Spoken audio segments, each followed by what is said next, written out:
বন্যা পরিস্থিতির সবশেষ খবর জানাতে নোয়াখালী থেকে সরাসরি যোগ দিচ্ছেন সহকর্মী আকবর হোসেন সোহাগ। সোহাগ, নোয়াখালীতে বন্যা পরিস্থিতির এখন কি অবস্থা দেখছেন জানাবেন।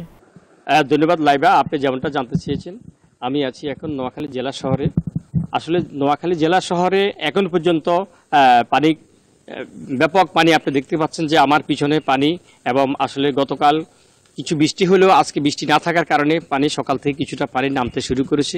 আসলে নোয়াখালী জেলা শহর যদি এই অবস্থা হয়, তৃণমূলে গ্রামগঞ্জের অবস্থা তো আপনি বুঝতে পারছেন কি অবস্থা।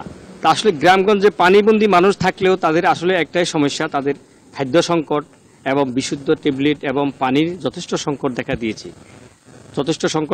আমরা প্রাণবাসী মানুষের সাথে কথা বলেছি, অনেক গৃহবন্দী মানুষের সাথে কথা বলেছি, পানিবন্দী মানুষের সাথে কথা বলছি।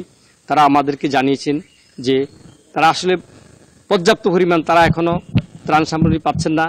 অসংখ্য গ্রামে তৃণমূল পর্যায়ে অসংখ্য গ্রামে এবং দুর্গম এলাকায় যে সকল আশ্রয় কেন্দ্রগুলো রয়েছে ওগুলা দুর্গম হওয়ায় ওই সকল জায়গায় বিভিন্ন যারা ত্রাণ দিচ্ছেন এবং বিভিন্ন স্বেচ্ছাসেবী সংস্থা কিন্তু তারা ওখানে পৌঁছতে পারছেন না।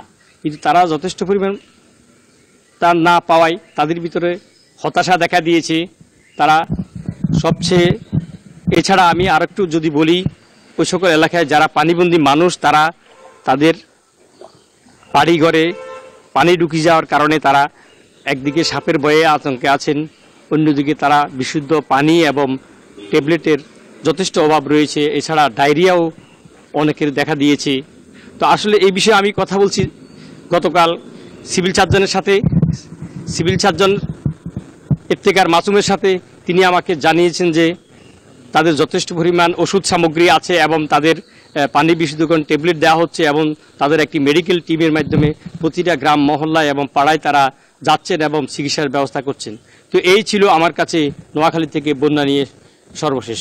বেশি পাকা টমেটো আর সিক্রেট রেসিপির কম্বিনেশনে তৈরি প্রাণ সসের বস।